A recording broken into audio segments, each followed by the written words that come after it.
షాద్ నగర్ వైపు ఉన్న మన స్వర్గసీమ వెంచర్ లో ప్లాట్లు కొన్న వాళ్ళంతా సంతోషంగా ఉన్నారు. ఒక్కసారి విజిట్ చేయండి. ఆయన గురించి చెప్పడం అంటే అదే చిన్నప్పటి నుంచి ఆయన పాటలు విని పెరిగానని అంటున్నారు కదా, ఆయనతో ఎట్లా ఉండేది రిలేషన్షిప్? మీరు కొంచెం పెద్దగా చాలా బాగుండేది. ఎక్కడ ఉన్నా హార్ట్ఫుల్ గా గుండెలకు అతుకునేవాడు, ఆయన ప్రేమను పంచేవాడు, బాగా ఎంకరేజ్ చేసేవాడు.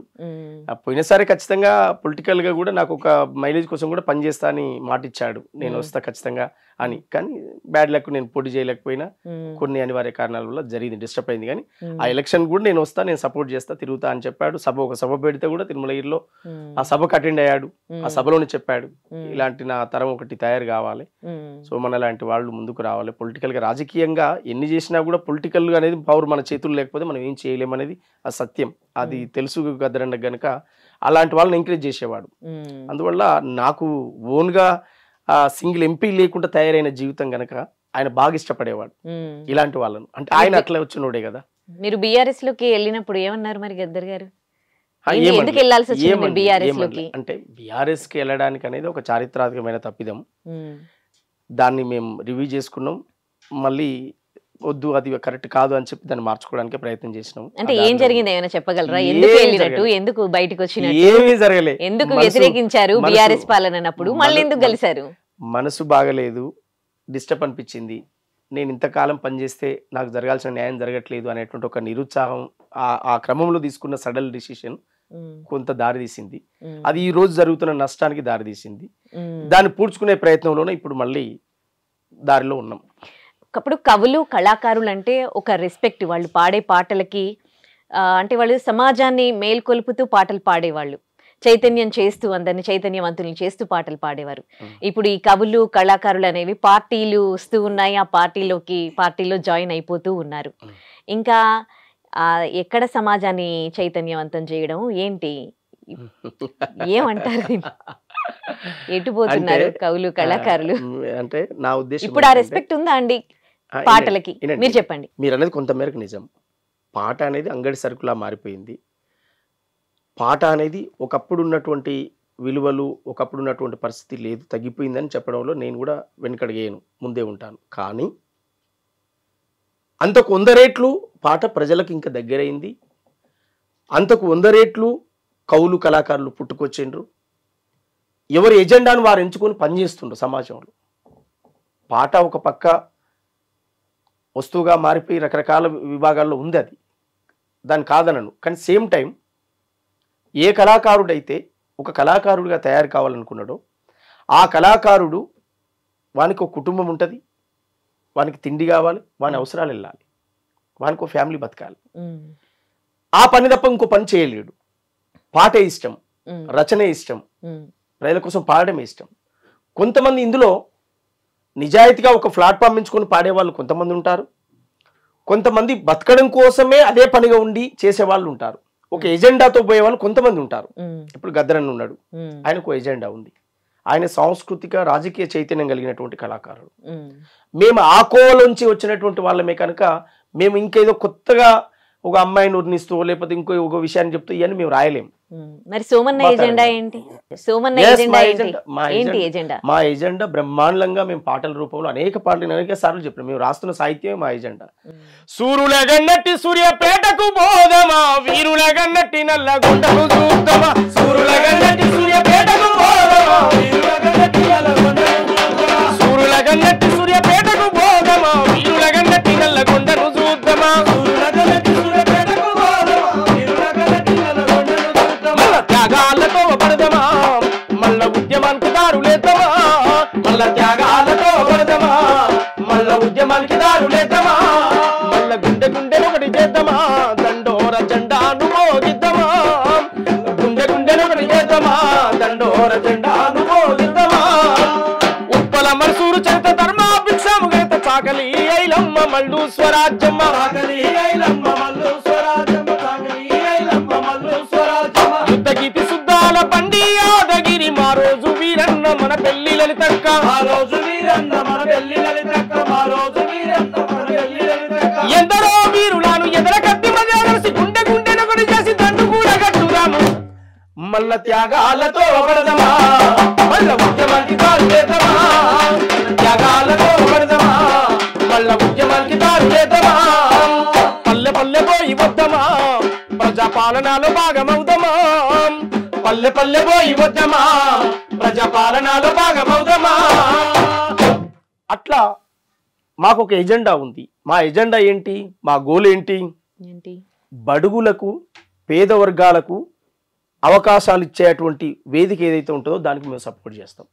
పేద వర్గాలకు అవకాశాలు ఇచ్చేటువంటి ప్లాట్ఫామ్ ఏదైతే ఉంటుందో దానికి మేము అవకాశం చేస్తాం. మేము చదువుకోవాలని చెప్తా ఉన్నాం. చెప్పులు గుట్టిన చేతులతోటే చరితను రాయాలేం, ఈ దేశాన్ని ఏలాలేం. డప్పులు కొట్టిన చేతులతో డాలర్లు దేవాలే, పోరుకు దారులు వెయ్యాలేం.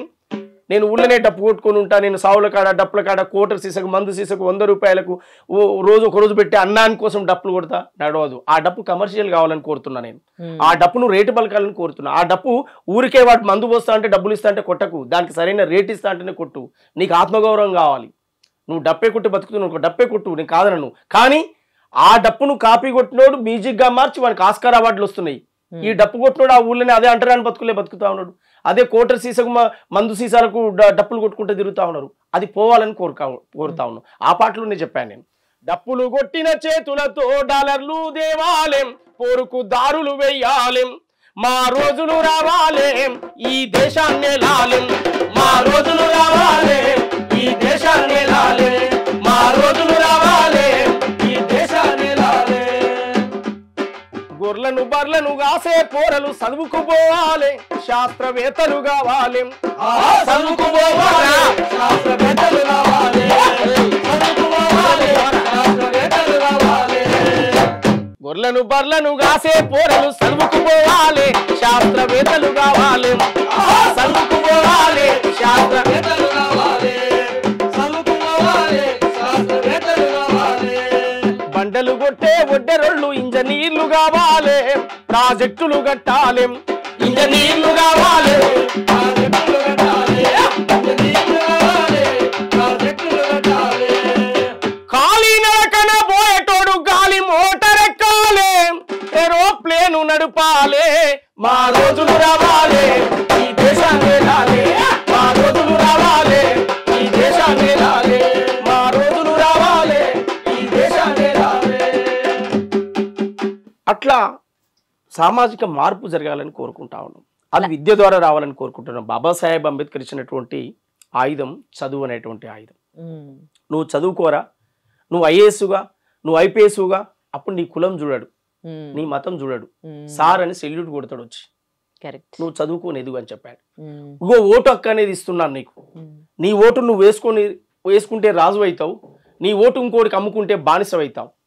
నీ ఓటు నువ్వు వేసుకుంటే రాజు అవుతావు. ఇగో నీకు ఓటు అనే హక్కుని ఇస్తున్నానని చెప్పి బాబాసాహెబ్ అంబేద్కర్ ఓటు హక్కు ఇచ్చాడు. చదువు అందరికి కావాలని చెప్పాడు. భారత రాజ్యాంగంలో పొందుపరిచాడు. ఓటు కనీస బాధ్యత, ఇది సామాజిక బాధ్యత అని చెప్పాడు.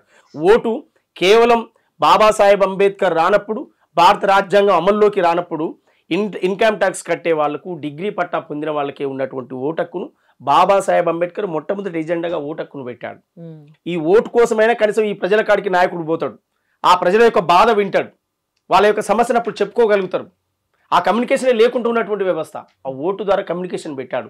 అది ఏ గూడెం, ఏ వాడ, ఏ తండా, ఏ ఊరైనా నిలబడ్డ లీడర్ ప్రతి ఒక్కడు పోయి అక్క, బావ, చెల్లి అని వరుసలు పెట్టి పిలిచి కౌగలించుకుంటారు, ప్రేమ ఉన్నా లేకున్నా.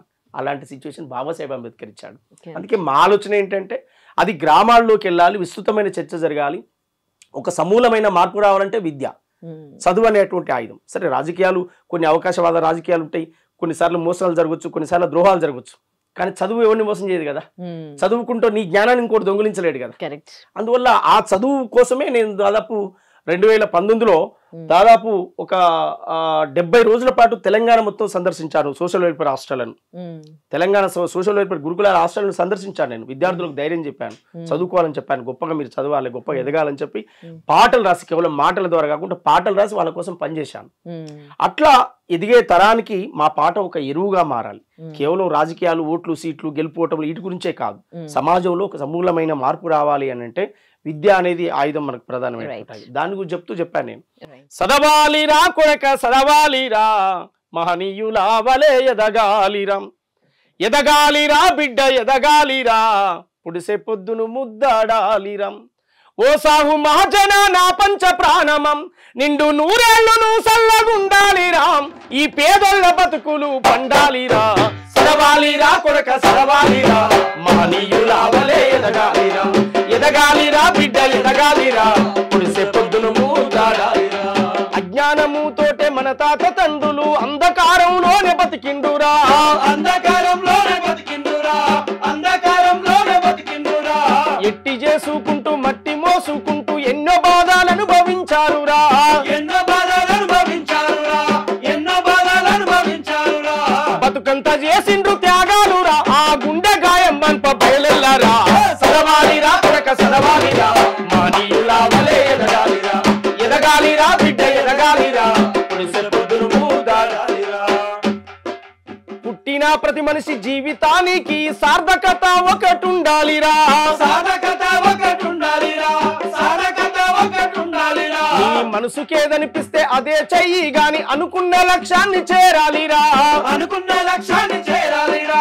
అనుకున్న లక్ష్యాన్ని చేరాలిరా ఆశయాలతోటి బతకాలిరా అందనంత ఎత్తు ఎదగాలిరా సదవాలిరా కొడక సదవాలిరా మహనీయులావలే ఎదగాలిరా ఎదగాలిరా బిడ్డ ఎదగాలిరా పొద్దును మూదాడాలిరా నీకు ఆకలైనప్పుడు అక్షరాలనే అన్నమాను కోని నవలాలిరా అన్నమాను కోని నవలాలిరా అన్నమాను కోని నవలాలిరా పడుకున్న లేసిన పరుగెత్తి ఉరికిన ధ్యాసంత చదువుపై ఉండాలిరా ధ్యాసంత చదువుపై ఉండాలిరా నీ ధ్యాసంత చదువుపై ఉండాలిరా ఐఏఎస్ ఐపీఎస్ డాక్టర్ ఇంజనీర్ కావాలిరా డాక్టర్ ఇంజనీర్ కావాలిరా నీవు డాక్టర్ ఇంజనీర్ కావాలిరా దర్శనాల సుష్మ గాదరి ప్రియాంక పట్టుదలను నీవు పసిగట్టరా పట్టుదలను నీవు పసిగట్టరా పట్టుదలను నీవు పసిగట్టరా పూర్ణానందు వలె అడుగేయరం ఎవరెస్ట్ పైకెక్కి జై కొట్టరా సరవాలిరా కొడక సరవాలిరా మహనీయులావలే ఎదగాలిరా ఎదగాలిరా బిడ్డ ఎదగాలిరా మీరు సమాజాన్ని మేల్కొల్పుతూ పాటలు పాడతారు కదా మీ మీద ఒకతను పాట పాడాడు ఓ ఏ పూరి సోమన్న అని. విన్నారా ఆ పాటను విన్నారా